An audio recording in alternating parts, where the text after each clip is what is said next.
All right, everyone, how are you? Welcome to this week's episode of our podcast. It's called Is Breakfast Included? Thanks for stopping by. On the show this week, Lisa and I had the pleasure of sitting down and talking with author, photographer, former record executive Michael Alago. That's right, the Michael Alago. Michael talked about growing up in Brooklyn, getting his first job at the Ritz, getting a job at Elektra Records as their A&R guy, signing some of the biggest bands in the world. He has a book, I Am Michael Alago, Breathing Music, Signing Metallica, and Beating Death. That's right, that's one of the big bands that he signed. He's also the subject of an amazing documentary that I cannot recommend enough. Who the is that guy? The Fabulous Journey of Michael Alago. It is available everywhere for streaming. You should check it out. I could tell you everything about Michael. I'm going to let him tell you in his words. All right, guys, this is a roller coaster. Let's check it out. Okay, well, here we are together. All right. Tell everyone who you are. Oh, hi, everybody. My name is Michael Alago. I did A&R in the music business for about 25 years. I worked for Geffen Records. I worked for Elektra Records. I worked for Palm Pictures. I signed Metallica. I signed White Zombie, Flotsam and Jetsam, Metal Church. I executive produced my all-time favorite artist, Nina Simone. I worked with Cyndi Lauper. I worked with a New York band that I have such respect for called Swans. And in case y'all still don't know, Drew Stone directed and Michael Alex produced a documentary about me called Who the Fuck Is That Guy? Am I allowed to say that word? Mm-hmm. Yeah. Yeah. Sure. Who the fuck is that guy? The Fabulous Journey of Michael Alago. And we've had such great success with it. I feel like we're like the little train that could, because after our 3 years on Netflix, all of a sudden, our distributor got us on Amazon Prime, Google Play, Xbox, Tubi, and YouTube. So right now in 2025, our documentary is on all those platforms. Because of all of that, and I got a memoir released called I Am Michael Alago, Breathing Music, Signing Metallica, Beating Death. So I think I've kind of sort of just updated you with my stuff. Yeah. Yeah, you did. You know, I was hip to that documentary when it got released on Netflix. It was I want to say it was before COVID. Oh gosh, yes. It was it got released on Netflix originally in 2017. Yeah, and I kept seeing it in the little thumbnail, and every day I'd be scrolling, and then one day I just ran out of stuff to watch, and I clicked on it, and I thought, man, this is so good. Like, what a story. It's an amazing story. Your story, it just took me in. And little did I know then that all these years later, I would meet Drew at Generation Records, and he would lead me to you. So I'm very thankful for the universe bringing us together. Well, I love when the universe provides and puts people together who should be together at some point in time. So it's right now. Right on. Yeah. What drew you to music in the first place? Oh, come on. What draws us to music? All of us. It's just, what drew me to music? I don't even know how to explain that properly. But as a young kid growing up in Brooklyn, I had a little transistor radio that had AM radio. And the station I listened to was 77 WABC. And back in the day, in the late 60s, early 70s, radio was not formatted. So, you would hear everything from Todd Rundgren's Hello, It's Me to Aretha Franklin, Respect. And then the gamut was so big. And that informed me of a lot of different music. So, I guess AM radio drew me to music. And then, after that, I just, at some point in time, growing up, I just knew that I wanted to be in the music business, but that's not until much later. So, I'm a young kid growing up in Borough Park, Bay Ridge area of Brooklyn, and I love the radio, and I'm grateful that the radio is not formatted, so I hear a host of different things. And that's the beauty of when radio is not formatted like it is right now. And I don't really listen to radio at the moment. But that's a great answer, and I think folks in our age range. I'm Sure. 54, but I heard years ago. I heard Tom Petty in an interview, and they asked him, "Who were your biggest influences?" And he just said the radio. So Yes. people in our age range, that's all we had. We didn't have the the um the fortune to just everything was instant. Yeah. Well, I didn't even know about, excuse me, about FM radio at that very young age, Yeah. 12, 13, 14 years old. I just knew about, Dan Ingram, 77 WABC. And then they used to do something, if the song was really popular, they would do something called Instant Replay. And you'd hear the same song again.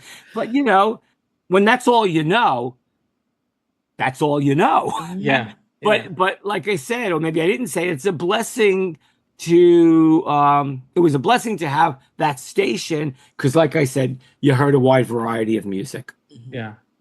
And in your movie, you grew up in Brooklyn during the 70s, 80s. Yeah. That's when did you start wandering out of your neighborhood to Yeah. go, get in all the shenanigans that you got into? Well, I had many double digit years of shenanigans. Now, we lived under the bar in Borough Park, we lived under the train station, under the elevated train. And I found out I lived on 55th Street, and I found out that 7 blocks down was a nightclub called L'Amour. Oh, brother. I would, so maybe at 16, 15, 16 years old, totally underage. Back in the day, you really never got carded. And maybe I was just a wee bit older than that, but I would go to Lemoore. I would walk there under the train tracks station, under the train station, and I would crawl home from drinking too much. But there's so many great artists played at Lemoore, from Armored Saint, Wendy O. Williams, Motorhead, Metallica, Metal Church. They all played there. And it's so incredible that early on you got to see these artists at a relatively small venue. Yeah, it's Lemoore was like a dream to me. I missed out on all that cool New York scene. I grew up in Texas, just south of Dallas. Oh, But I wow. would see all my favorite bands wearing the Lemoore shirt, and I thought, man, to me it was a huge arena. Yeah. To pass by it now, you're like, what? It was not. Yeah, it was not. But in my mind, it's almost like the first time I went to the 930 Club. Oh, brother. How Yes, of small course. it really is. Of course. Yeah. What was the first concert you ever saw? Aha. I was 13 years old. My cousin Carol Ann had a boyfriend named Manny. We called him Manny the Greek from Astoria, lovingly. And it was that time of the month for Carol Ann. Probably die if she heard me say. And she could have cared less about going to see Alice Cooper. So it's 1973. I'm 13 years old, and Manny the Greek took me to Madison Square Garden. It was the last night of the Billion Dollar Babies tour. And basically, Alice Cooper just kind of changed my life, I still love him to this day. I think about 2 years ago, I went out to New Jersey Pack. New Jersey Pack. And I went to see him again. And, in 44 years, his shows have not changed. There's still the Snake There's still the guillotine. There's still the high heels. There's still the fabulous makeup. Oh, I'm surprised I had my Alice Cooper shirt on this morning. I don't know where it went. Okay. Anyway, so that was the first concert I ever went to, was Alice Cooper at Madison Square Garden in New York City, June 3rd, 1973. Cool. Yeah. You told several wild stories in the movie, and I won't ruin them here. I want people to watch that movie. Yeah, watch the damn movie, please. We loved making it, so I hope your audience, if they haven't seen it already, and a lot of people have seen it both here and abroad, please go watch it. But I'm sorry to interrupt you. Go ahead. No. But the one thing I want to talk to you about is when you got your first job in the music business at the Ritz. Mhm. You became the assistant there at the Ritz, and then after that, you became the booking guy. Yeah. And Yeah. Tina Turner played her first few solo shows as a solo artist at the Ritz. Did you book those shows?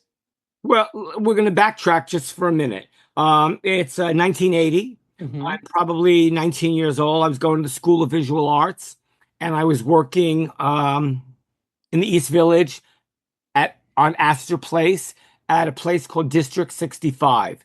It was a municipal workers union. One day I go out to take lunch, and I just happened to be walking down East 11th Street.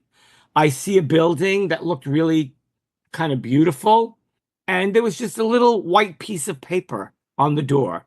It said, "Video club opening, resumes wanted." Now, I'm paraphrasing a little, but that was the gist of it. And so I thought, oh, like a video club opening. I wonder what a video club opening means. Anyway, so remember, this is the advent of MTV just starting.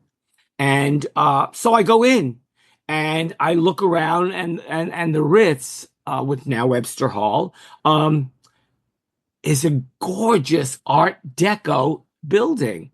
So I was like just in awe looking around. And then a man in the balcony was like, "Excuse me, kid, what do you want? We're not open." I said, "Well, I want to work at your video club." And he said to me, "Well, do you have a resume?" I had no idea what an effing resume was. "No, I don't have a resume." And he laughed and he said, "Come up here." So I'm not realizing that the man's name was Jerry Brandt. He became my first boss in the music business, but really my mentor.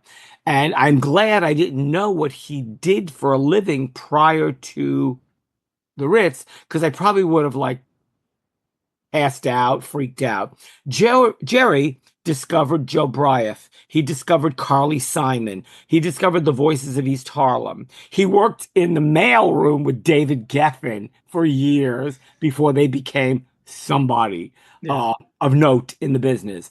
You know, he helped bring over the Rolling Stones. Back then, he worked with both Muhammad Ali and Sam Cooke. I knew nothing like this until I went and researched him at the library or something, because it's 1980 and we don't have these little things called iPhones, or really the internet in 1980. So he interviews me. We talk about the music of the day. We talk about all kinds of music. And he says, "I like you, kid. I'm going to give you a job. You're going to open my mail.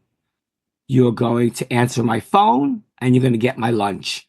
And I thought, "Oh my God, I'm in the music business." I said, well, that sounds great. So I don't know how long after that I quit. I quit working at the pharmacy on Astor Place. After my year at the School of Visual Arts, I said, "This ain't getting me where I want to go." And I had a job in the music business. Jerry Brandt was very generous to me.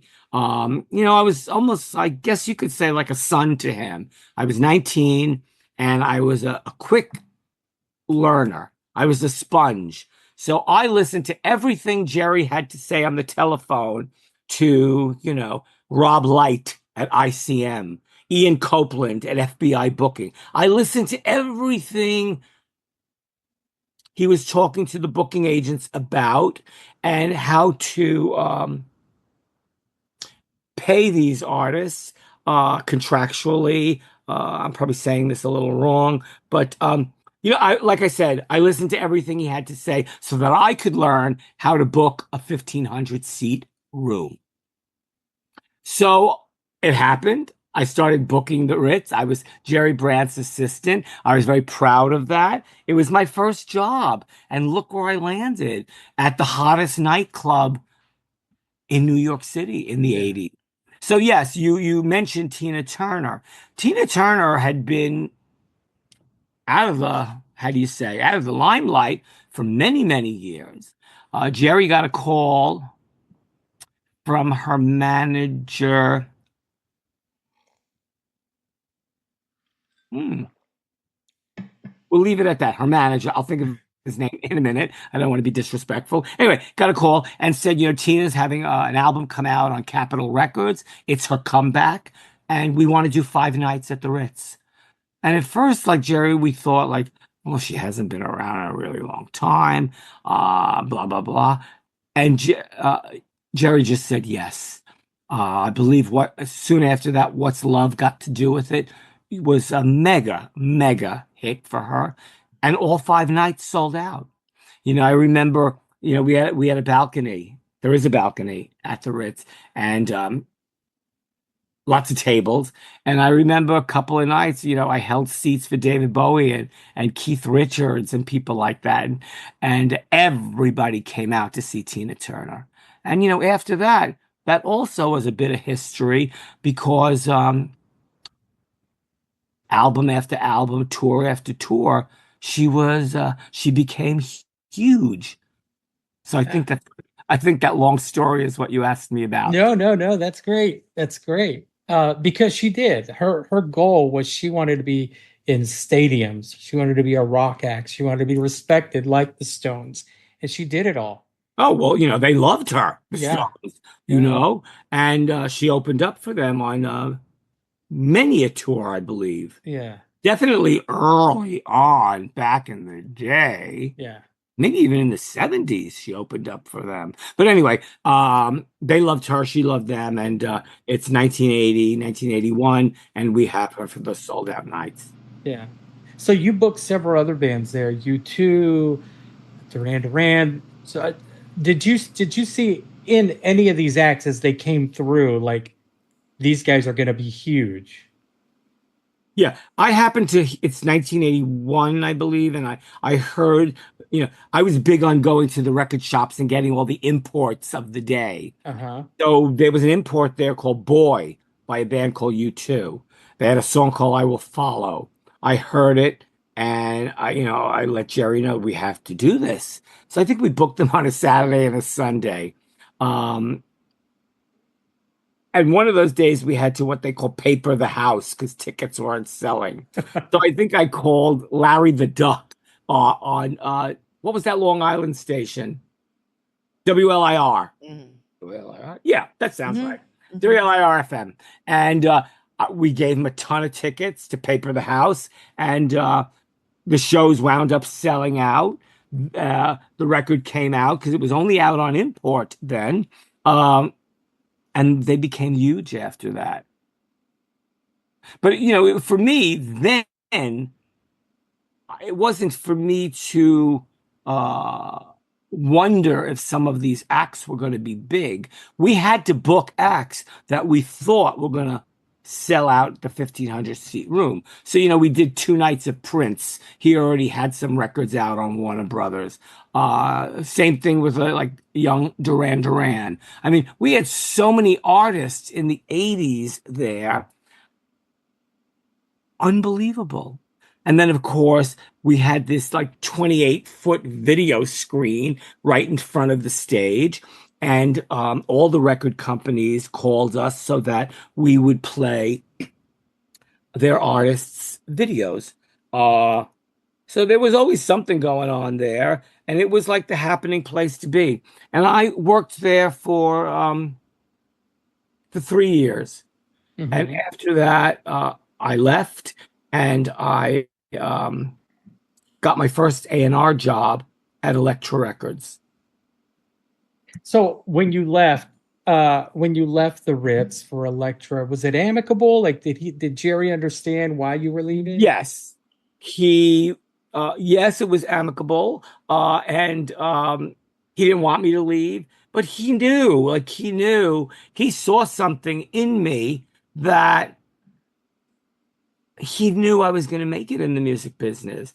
So he didn't like it. We both missed each other. We stayed in touch with each other. Ah, until he passed away 2 years ago. He was already like in his 80s and he died from pneumonia and COVID. I spoke to him the day before he passed on at the hospital, and it was really sad. But I just, had to tell him how much I loved him, and he couldn't remember a lot then. And he was like, "How come you don't call me?" I said, "Jerry, this week alone, I called you every day." But Yeah. things happen. Anyway, so I left. I was going out with a young man named Mitchell Krasnow, and he said, my dad is leaving Warner Brothers to go revamp Elektra because it was in, well, I don't want to cuss. It was in the crapper. So, yeah. So I'm going to tell my dad, Bob Krasnow, he should meet with you. I have a meeting with Bob Krasnow. It was like the same interview I had with Jerry, except Bob and I spoke about art, because Bob was a big art lover. I am a big art lover. And, we talked about things happening back then. Jean-Michel Basquiat, Keith Haring, Robert Longo, like all these artists that were happening, mostly in the East Village, in the 80s. So we had this interview, and he said, we shook hands, and he said, "I'll give you a call." So in about 2 weeks or so, he called me and he said, "I enjoyed our talk, and I'm going to hire you to be in the A&R department at Elektra." I was thrilled. He said, "Call Marianne. She works in, what is that called? Human resources. And you'll give her all your information." We hung up. I think I might have cried. And then I called a friend of mine and I said, "I have no idea what A&R means." Well, again, they got laughed in my face, and they said, A&R is artist and repertoire. So present day, we can say that A&R, artist and repertoire, is the most important department at a record company. You hire new unsigned artists, and of course, you eventually hope that they're going to sell millions of records so that you don't get fired, So as an A&R, a young A&R person, I was talking to unsigned artists. I was talking to managers and lawyers and publishers. And I was listening to music every single day. That was my job. That Yeah. was my job, was to listen to unsigned artists every day. And I'm going to just fast forward for 1 second, but we can go back to that time period. I did A&R for almost 25 years, and I was nuts. I was a drinker. I got very ill. In the mid 90s. But here we are in 2025. Anyway, so that was at the beginning of my career in the 80s. I worked for Elektra. Right on. That's a good sum up. Yeah. Once you realized what A&R does and what your job was going to be with Elektra, did you know right offhand, like, there's this band Metallica that I saw at L'Amour's? Yeah, but it didn't really happen like that. No. Yeah. But it's funny that we're going to talk about what we're going to talk about, because before this interview, I told you I was on the phone with Dave Windor from Monster Magazine. Yeah. Friends 44 years. Anyway, so I said, "Dave, I got to get off. I got to do this interview." But I signed his band Shrapnel from Red Bank, New Jersey. Uh-huh. And who else that was in the band was Phil Caivano, who's in Monster Magnet as well. We made a little EP that Richie Cordell produced. What it taught me was you don't sign your friends. Yeah. And were they the first band you signed? Yes, the very Okay. first. And when you work for a corporation like Time Warner, you really have to live up to the job. So we can fast forward a little bit because during that time period, I met a man named Johnny Z who had a label called Megaforce. And we became very quick colleagues because we liked each other so much. He had this little label, independent, and he had put out, he wanted to play me some of his releases.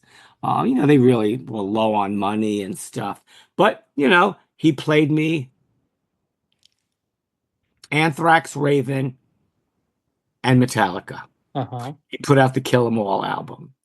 Uh, During that time period, he said to me, Raven's going to be huge. And could you just give me some money to develop them? And then hopefully you'll sign them to Elektra. So I don't know, I think I gave him $5,000 or so. This is the 80s.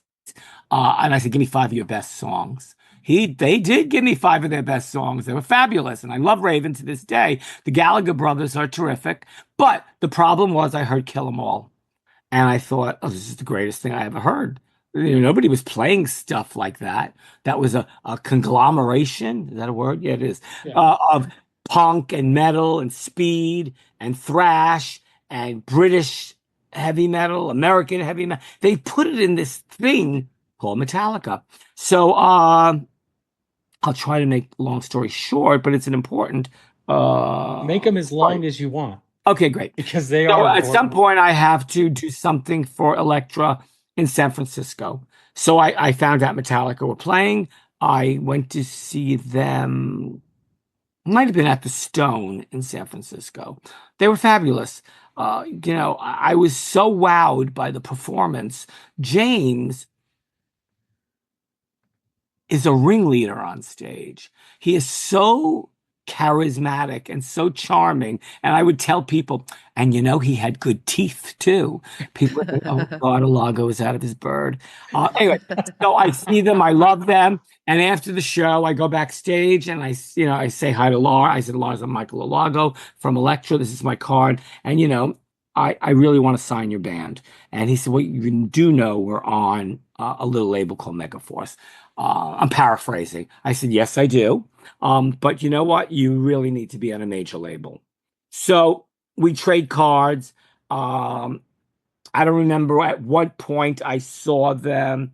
I think when I saw them at L'Amour in Brooklyn, I might have still been working at the Ritz. Neither here nor there.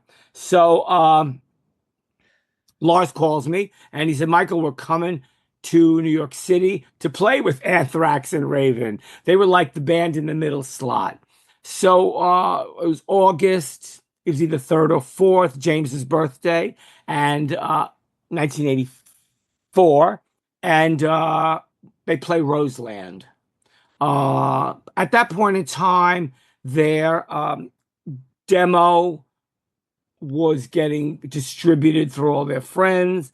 There were flyers everywhere that they would hand out. This is the very early days. There was no real internet. There was no iPhones or any of the high technology that we have now. Anyway, so I go see them at Roseland. It was the greatest thing I ever saw in my entire life.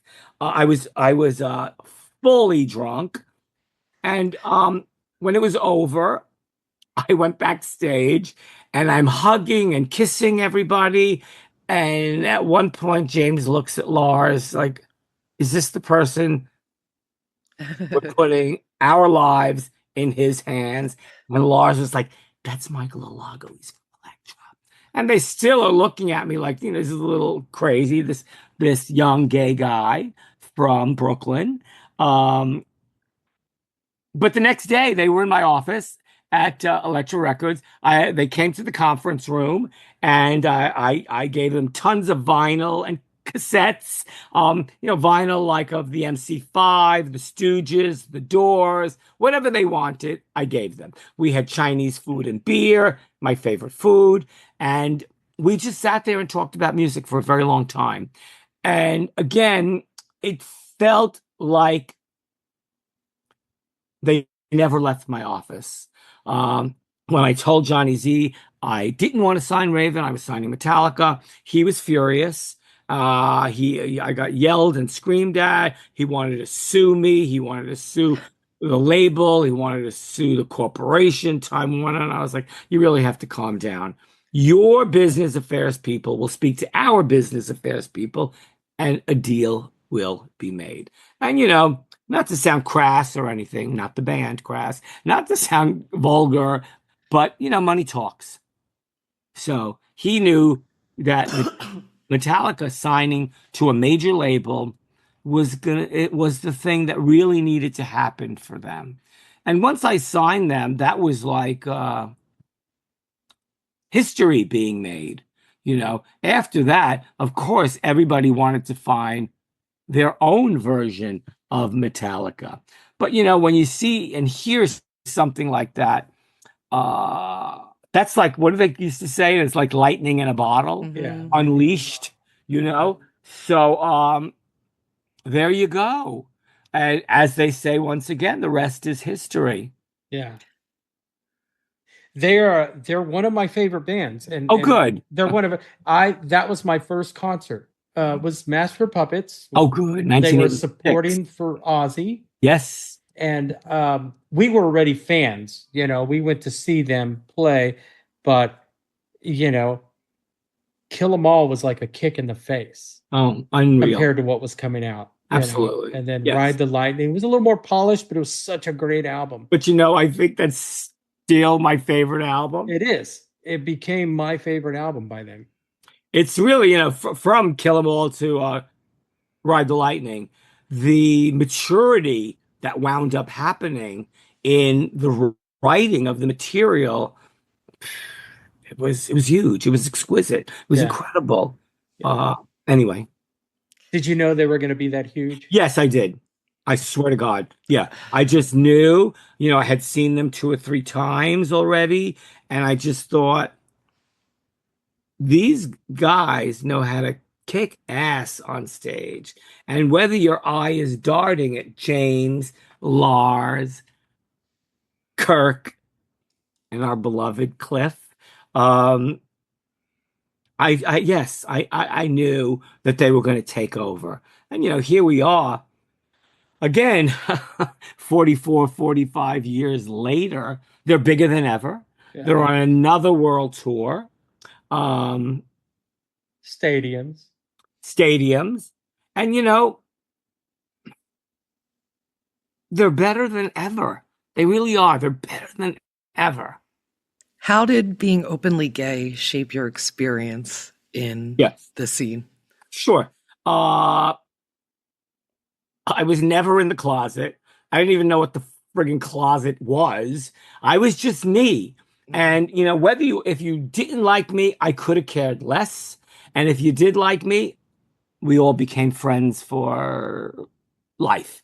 Being gay, I was never, I just knew that was a part of me.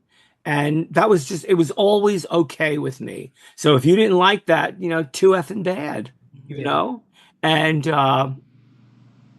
anyway, so I was always open. I was never in the closet, and like I said, whether you like me or not, it didn't faze me. Yeah, and you touch on that in the movie that being a gay man, you would be in the room with these macho metal guys, and you use a word, for lack of a better term, they had to tolerate you. Yes. But the way you approached it was, I didn't hold it against them because maybe I was the first gay man they'd ever met. Yeah. Or gay man they'd ever admit they'd met. Me being from a small town, like in the Bible Belt, you said the word gay and it was just frowned upon. So when I grew up and moved to the city, I met my first openly gay person. I thought to myself, what's the big deal?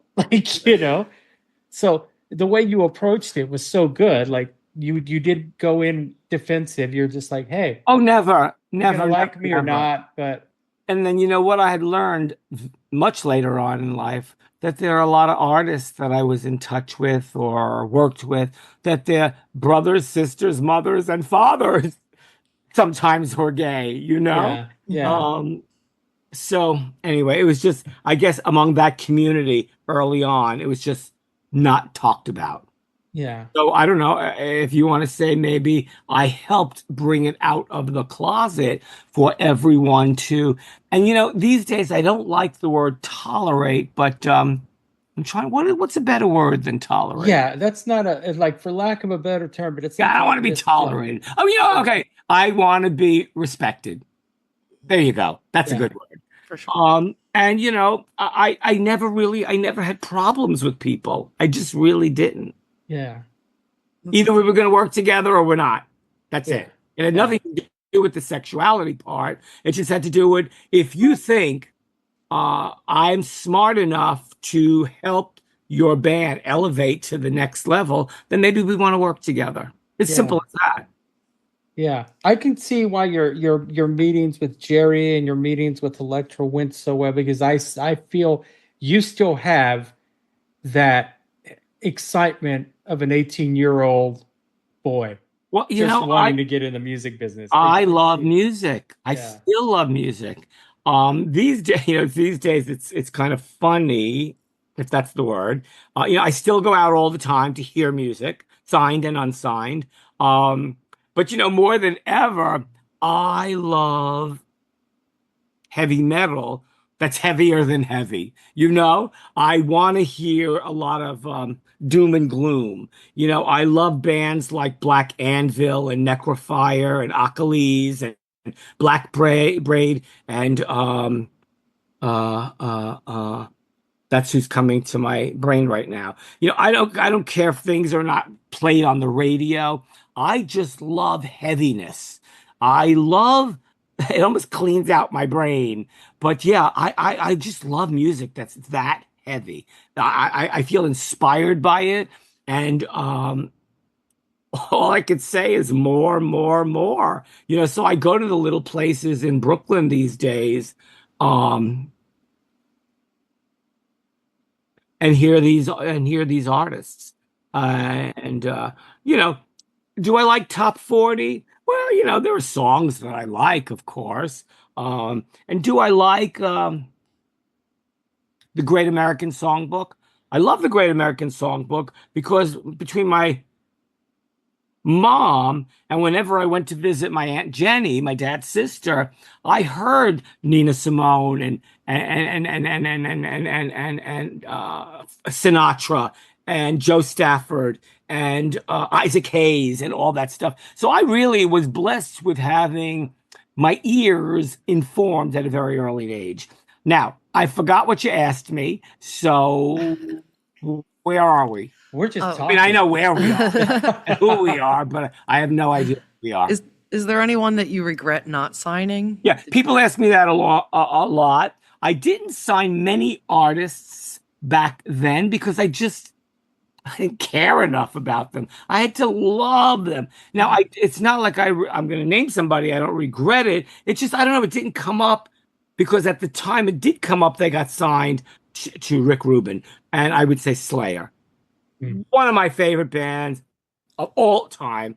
I love Gary Holt. Extraordinary band. They also are not like any other heavy duty band out there. Yeah. Were totally different. I don't know if I just heard that. Are they playing a gig somewhere? Yeah, I think they're doing a makeup gig, I think maybe this weekend. Welcome to Rockville Festival. Up. I think so. Oh my God. I could be wrong. You could be right. It's one of these festivals. It's a John Lydon lyric. I could be wrong. I could be right. Yeah. Anyway, so I guess it's Slayer because I kept my signings very specific and to a minimum. If I didn't think you had that it factor, which you cannot buy, then I just didn't want to be bothered. Yeah. Is there any bands you regret signing? Oh God, no. And if no, I have no regrets. And if I did, I probably wouldn't tell you. But like I said, everything was very specific. You Yeah. know, when I signed Metal Church, I fell in love with them. Kurt Vanderhoof is a dear friend of mine to this day. Well, and then after that, I signed Flotsam and Jetsam. And the beautiful thing that came out of that was, unfortunately, in '86. Cliff was killed. Cliff Burton was killed in a car accident when the band Metallica were overseas. And at one point, Lars called me up and said, I don't think we're going to move on. But then months later, he called me back and he said, even if it's just in the name of Cliff, we got to move forward. And I said, well, by the way, I signed a little band from Arizona called Flotsam and Jetsam. And there's a young man in the group called Jason Newstead, and he would work beautifully in the band. At that same time, Lars called Brian Slagle from Metal Blade, and Brian said the same thing. So Jason got the job. They treated him like garbage the first couple years. He stayed with them for 17 years. And and again, like I chalk up all these things to blessings. So no, because like I said, again, I'm repeating myself. I didn't sign tons of artists. The artists that I did sign or executive produce, I was happy to do it. And here we are. Yeah. You mentioned Metal Church and Kurt Vanderhoof, who's you said is a good friend. Did you know he was gay when you signed them? Or how did you react when he told you? Because I mean, Metal Church is, Metal Church. Wow. And he was Fabulous. he was like he said, he was out to his friends and family. They all knew, but you know, it wasn't a very popular thing in the metal community. Yes, if you were in a band, true. Well, he's a brave soldier. He knew that I was totally out. So he felt like I don't think he felt like he needed to keep that a secret from me. Yeah. I don't remember like the day or the year, but you know what? Good on him. When you can be your authentic self, that's incredible. Yeah. Yeah. And not worry what people are going to think about you. Yeah. Because in being your authentic self, if you're in a band or an author or whatever, you just put yourself out there. Yeah. And again, people are going to love you, or they're not. And you Yes. just deal with it and you get on with your life. Yeah. You were diagnosed with AIDS. I was diagnosed with HIV, yes, in the late 80s. Late 80s. Yeah. How did you feel? Because I think you were coming out of a time when it was really bad. Lots of people were dying. This, everyone was trying to brush it under the carpet, but they couldn't. But you also hit it at the tail end before the cocktail drugs were. Well, yeah, but it wasn't. The cocktails are later. The protease inhibitors.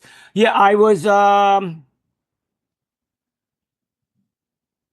I became positive in the mid 80s. Mm-hmm. I got very, very sick with AIDS in the late 80s, early 90s. I had an extraordinary doctor, and she took very good care of me. I refused to go to St. Vincent's Hospital because I thought if I went to an AIDS ward, I would just die there. She didn't like that idea. But Barbara took such great care of me that she would ride her bike like at 5 o'clock in the morning before she did her rounds at the hospital, and she would visit me. And it was like, again, another reason to cry. I cried because someone in that profession took great care of me. And so before the medications came out, I was lying on the sofa. I was pissing everything out. I was shitting everything out. I was like a toothpick. It was horrible. When my mom saw me, it was like she never wanted to see her son like this. Yeah. My sister Cheryl. So at that point in time, she said, we don't have anything yet, but your lungs are shot. You need to take something called pentamidine, and that was a IV drip, and she also gave me another IV drip of all vitamins. So I did that for a period of time. I don't remember if it made me that much better, but I wasn't dead. So at one point, she was strolling along on her bike to my apartment, and she said, "I have these pills from Mexico." It sounded like very Dallas Buyers Club, I was know? gonna say. Yes. And she said, "I don't know what they're going to do." I said, "Well, Barbara, you know what? They're going to kill me. They're going to make me better, or nothing's going to happen." She gave me the pills. I took them for a period of time. Nothing happened. So at one point, she also said to me, "There is a drug called AZT. And as your primary care doctor, I don't want you to take it." And I didn't ask. I just said, "Okay." Little did I know that doctors didn't know how much of the medication to give to people. All of my brothers, gay brothers in the music business, I don't know, 6 months, a year later, they all died from the virus, but they'd also taken AZT. I'm grateful I never friggin' took it. So I was still just lying there, just, hoping that I wasn't going to die. But my mother, my mother lit so many candles to St. Jude that I think that's partially what kept me alive. Those candles that she lit for me. She, I grew up Catholic. She was a firm believer in St. Jude. And my mother prayed for me every day, every day. She would call me, that's my Michael. And my sister, she never said anything about my sister like my Cheryl, but whatever. She loved my sister, of course, but I was her Michael. And at some point in time down the road, I really don't know if it's a year and a half, or 2 years. This protease inhibitor came out called Sequinavir. Oh, I almost died saying that. No, yeah, I took that. And little by little, step by step, day by day, it made me better. I was gaining weight again. I went back to work at Electra. It is in the 90s, and people still don't know. Can I hug Michael? Can I shake his hand? It was whatever. And it's the way it was. But I became better, and I never got sick like that again. Although, as a grown man, this was like really not the thing to get. I got mumps, and that was like not good.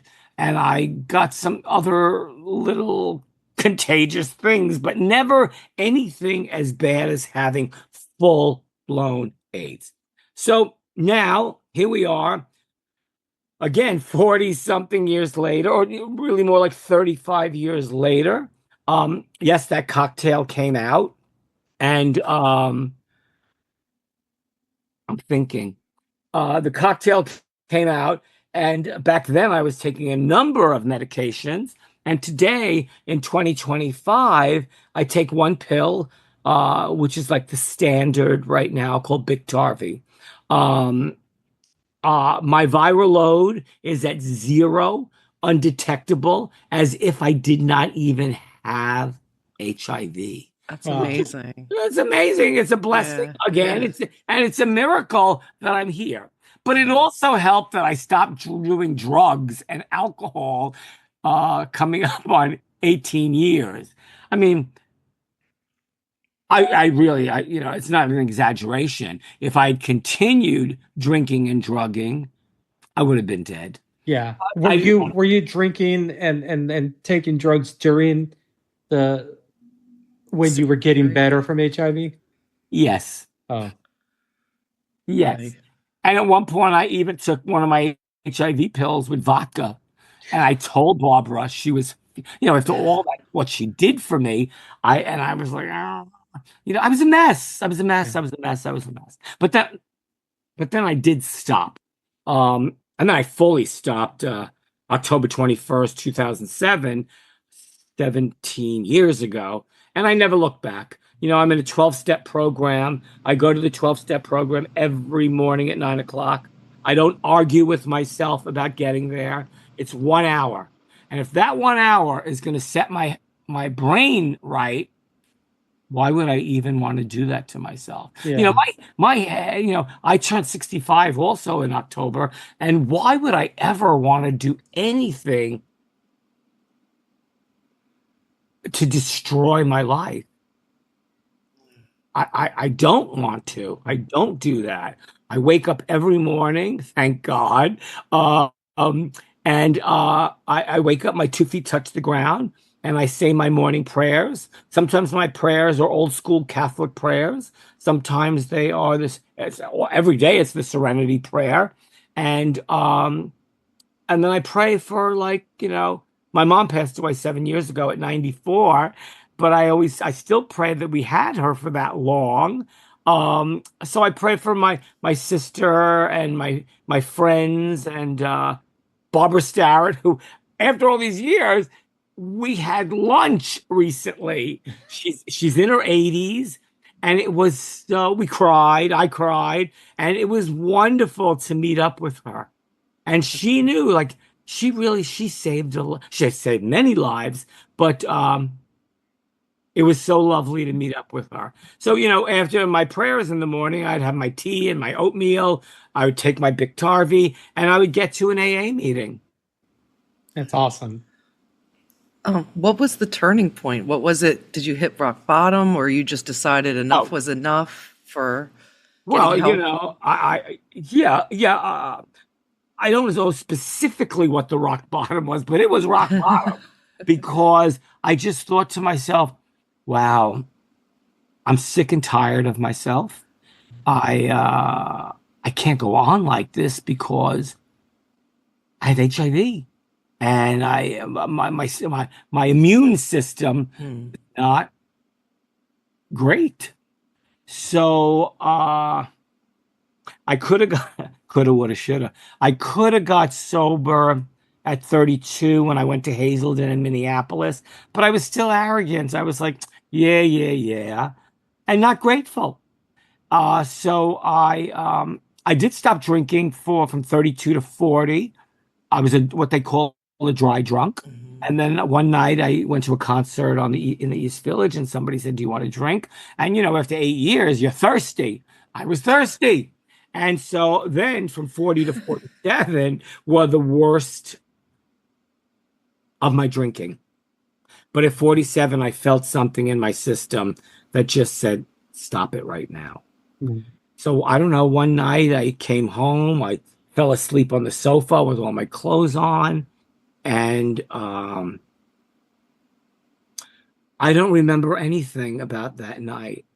But what I remembered that morning, I don't know how I knew to get to an AA meeting in the West Village, but I changed my clothes and I walked the 10 blocks down from Chelsea to the West Village, and I went to an AA meeting.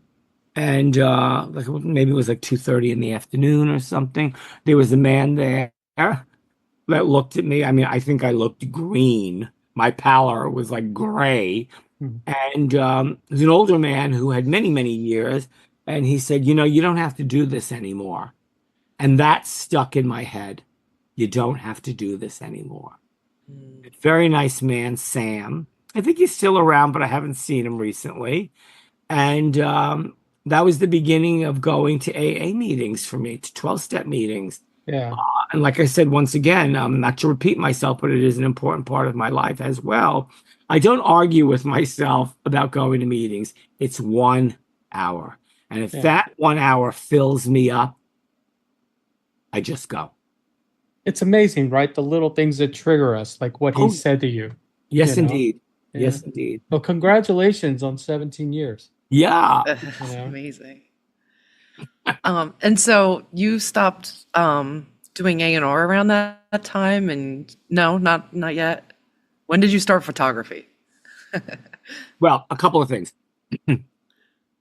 I started A&R around 1983, and one of the last places I worked was Palm Pictures.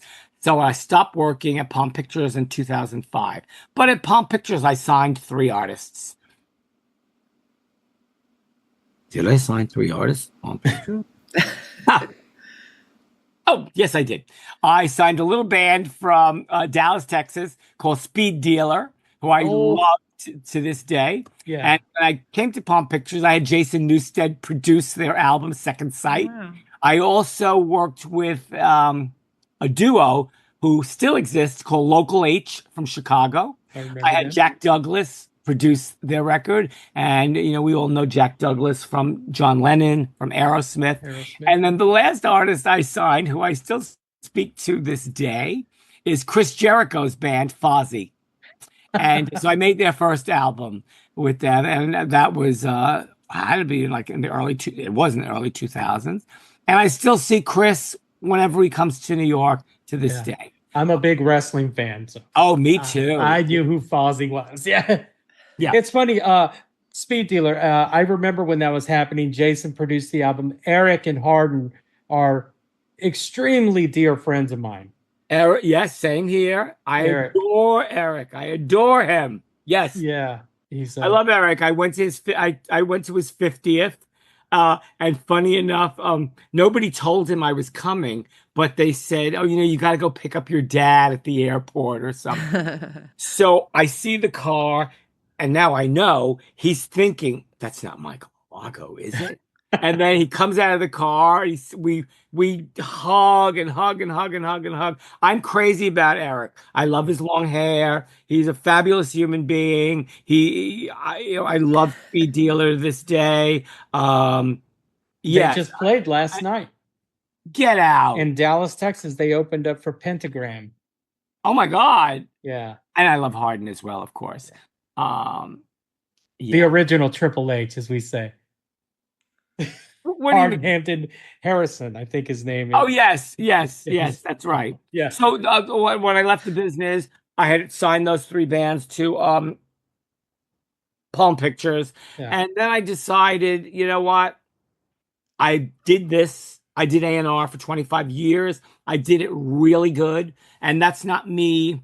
I don't have an ego. So it's not like ego-ish, which is probably not a word. But I just, I had enough. Artists are not the easiest, whether it's, Johnny Rotten or Metallica. Excuse me. But it was all a great ride. 25 years of doing A&R with the artists that I worked with, Amazing. So I decide that I'm going to be a photographer. I always loved pictures. I always love what the stories that pictures told. So when people in the 2000s, I was taking pictures way back in the day. I either was taking them with my little Minolta camera, 35 millimeter, or I was using my Polaroid camera, or I was using a little flat yellow 110. Thank you. Kodak Instamatic. Yeah. I love pictures.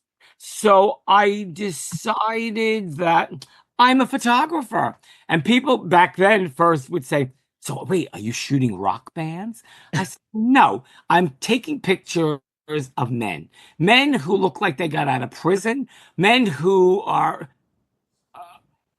heavily tattooed, and just rough and tumble men." And people also then said to me, "Well, you're not afraid of taking these pictures?" No, I have no fear. I have no fear at all. So I wound up making 3 photography books with a company called Bruno Gemunder in Berlin. My first little book, I put out my first little book myself because somebody gave me money out of the kindness of their heart, a man named Mike Gallagher, who had a vintage paper company. And it's a little paper book called Rough Gods. And I wound up selling, 5,000 of those books. I took pictures that were no nonsense. They were not glossy. They were in your face, so to speak. And once this company in Berlin saw my work, they signed me up. So I made two other books with them, one called Brutal Truth, and the next book called Beautiful Imperfections. I su- I made the book on the iPhone. Oh, wow. Yeah. And because I love everything in a square. So the book was Beautiful Imperfections is a square. And all three of those books wound up doing well. I was just looking, just to, like, play with myself for a minute. Well, not that kind of play with myself. Play with myself online. And I went to Amazon to look up Brutal Truth. It was sold out, and people were buying it for $750. Oh, wow. It's Not that I got, not that I amazing. got Yeah, one yeah. penny of it. I don't care. I always feel like with anything, things come to you when they're supposed to come to you. So anyway, so I had three books out. I have three books out. They're mostly sold out. I just now signed to a small press company called Shining Life Press. And they're going to put out my book of Polaroids. And I've been wanting to do this Polaroid book forever. And it'll come out in September. It's called Polaroid Encounters, 1998 to 2009. I know this is probably not going to work out the best, but whatever. That's the cover of the book. Oh, cool. I see it. Yeah. Yeah. So it's a husband and wife team, John and Katie. They live in Maryland somewhere, and they are brave enough to take on the book and my work. I'm very excited about the book. I love Polaroids, and I've always wanted to put out a Polaroid book, and they're doing it. So I'm grateful to them, and I'm excited that in September this book will come out, and I just keep on keeping on. That's life with my life. I don't know how to not be busy. So I'm always busy. Yeah. How do you think the industry has changed from when you were an A&R guy? How has the position of the A&R person changed? Whether people know it or not, there always has to be a version of an A&R person, Yeah. because you got to sign the artist to your label, whether it's an independent label or a major label. So but as we all know, the industry has changed it. Let me start that again. The industry has changed tremendously. People don't buy records like they used to anymore. And then, you go to places like Spotify, which I'm grateful for because, I could sit at home and blast, Creator, and be happy. But, artists don't really get paid what they should be getting paid on these Platforms. music platforms. Uh, so yes, the industry has changed tremendously. There's always got to be an A&R person. I'm grateful that we could still go places, go to record shops, as few as they are may be, and find vinyl, because vinyl in recent years has had a resurgence. And I've always loved vinyl more than I have loved CDs. I love the warmth and the texture that vinyl has. I just recently purchased, oh my God, this is dating me, but it doesn't matter. I just recently purchased The Lamb Lies Down on Broadway by Genesis. Mm-hmm. It's got to be from the 70s, and it's on what they call 180-gram vinyl. Ooh, honey, that record sounds fabulous. I mean, Peter Gabriel back then, they were bizarre. They were like prog rock. But it's an extraordinary record. It's a landmark record. It's a classic record. The Lamb Lies Down on Broadway. So yeah, I don't really pay attention to the music business because I'm not in it anymore. But it doesn't mean I don't listen to music morning, noon, and night. Yeah. What was it like for you to see your story told in who the F is that guy when Drew Stone. Sure. Well, before the movie was made, he gave me a phone call. He said, "I know a lot about you, and can we have lunch?" So he came over to my house one day, and we talked about like what the film would look like. We laughed a lot. I already felt kind of grateful that like, wow, somebody wants to make a movie about me, and even more grateful that once we started collaborating with our producer, Michael Alex, that I always had great relationships with artists. So when I called John Lydon, he said yes. When I called Cyndi Lauper, who she wasn't, I never signed her, but I A&R'd two of her albums. When I called, Metallica, Kurt Vanderhoof, Jason Newsted, everybody said yes. And that was Awesome. also, yeah, it was incredible. Yeah. And so that helped fill up the the movie. My dear friend Ditto Montiel, who is a filmmaker, said yes. I've been friends with this maniac. Philip Anselmo forever. Now, although I never signed him, I never made a record with him, we wanted him in the film. So of course he said yes. And he is, I love him so much. Philip. Michael. That's my best Philip Anselmo. Yeah. So I was grateful again, my whole life has been filled with gratitude. So when you ask me, what did I think? I was grateful that Drew wanted to make a film about me.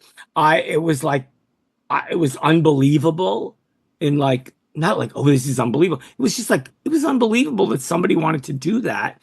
He did a beautiful job of it. Like I mentioned earlier in the podcast, we're on 5 different platforms right now. We're like the little train that could. And it is incredible that he made this film. It was wonderful. Yeah. And it's still out there in a big way. And again, we can't encourage enough to watch this movie. It's such a fun watch, and it's easy. Good. It goes really fast. Yeah, who the F is that guy? The Fabulous Journey of Michael Alago. It's about 75 minutes long. Yeah. And that's, watch it. You're inevitably going to see one of your favorite artists in the film. For sure. So definitely watch it was it. great. Yeah. We really enjoyed it both. Oh, good. Thank you very much. Bernie's seen it multiple times, Uh-huh. but I loved it. Oh, good. So wait, Lisa, where do you live? Are you in Jersey City? Oh, Jersey City. So you're in the tri-state area. Yeah. Okay. Yeah. And Bernie, where do you live? 3 blocks away from Lisa. There you go. Okay. What do you want to be remembered for, man? You've done so many things in your life. What do you want your legacy to be, Michael?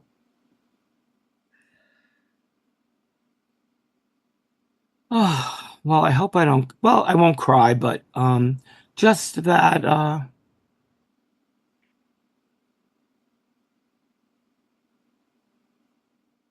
that I've been a good person who has helped others along the way, and I don't know. I guess that's it. Yeah.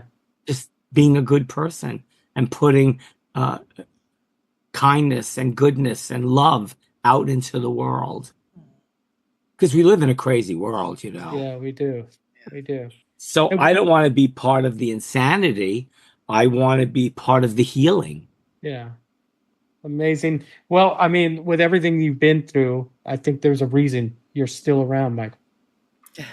Yeah. And by you saying that, I there's something I want to say. I have not seen very many interviews with Johnny Lydon / Johnny Rotten where he says flattering things about people. Yeah. He has the most amazing things to say about you, and that's a testament to who you are. If that cat is complimenting you, so it's funny. After he did that and he saw the film, he said, "Well, you have to be in my documentary now." So there's there's a film out about John, doc out about John called "The Public Image is Rotten," and I'm in that film as well. So we complement each other. Right on. Well, we're not going to keep you much longer. Just a couple of more things. You've got a documentary about you. Who the fuck is that guy? The Fabulous Life of Michael Alago. You've written Journey. The Fabulous Journey of Michael Alago. You've written a book. You've got 3 photography books, some that are selling for $700 on Amazon. Yeah. So and I have a new book called Polaroid Encounters coming out in September. Continue. When is the biopic Keep coming talking. out? When is the Well, biopic? the funny thing. Oh, I wish I had this right in front of me. Yeah. People have said, "Is there going to be like a biopic?" Yeah. And I always thought that. I guess this is where the ego comes into play. Yeah, I want a friggin' biopic made of me. And if it was back in the day, there was an actor that I loved named Sal Mineo. And other people who are, I guess, my age or maybe a little younger knew about Sal Mineo, Rebel Without a Cause. So I always thought like I want him to play me. But yeah, I would love a biopic to be made. I don't know if that's going to happen. I'm not soliciting anybody. So if you know anybody who wants to make a biopic about me, or if you want to just start soliciting that, please. I'm on it. Go ahead and on it. do Who it. would play you now? Well, see, that's the tricky part. Who would you get that almost has an ethnic feel, Hispanic? Would it be Pedro Pascal? No, even though I love him, and I can't wait to see what happens in The Last of Us this Sunday night. No, come on. He's Pedro Pascal, as handsome as he is, he's just older. You need a young actor. Yeah. We'll start researching that. I would appreciate the research. We're gonna make this happen, man. Oh, great!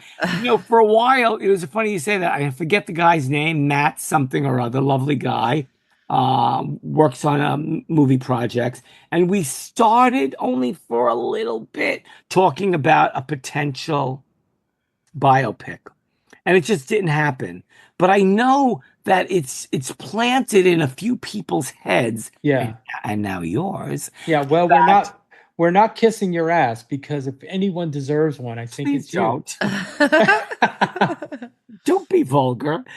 Yeah. No. Thank you. You can always give me a kiss on the cheek. Next time I see you. Yeah, but what's so funny? I don't remember who said. Oh, I think it was Duke Ellington that might have said, when he gives kisses, it's on all 4 cheeks. Cheek, and then the butt, at the left cheek, the right cheek of your butt. I always thought that was hysterical. But yeah. Okay, let's discuss getting that biopic going. I don't know who the young actor would be. There's so many wonderful actors out there these days. We would have to just figure it out. Yeah, we'd have to figure it out. Yes. But what else? Well, we want to thank you, man, for taking the time. It's been an honor having you on this show. Being a fan of yours. And like I say, I think the universe brought us together because I was such a big fan. Oh, good. I met Drew. It took me about a year to ask Drew to do this show. And then I think what you have to learn is not to be shy. Exactly.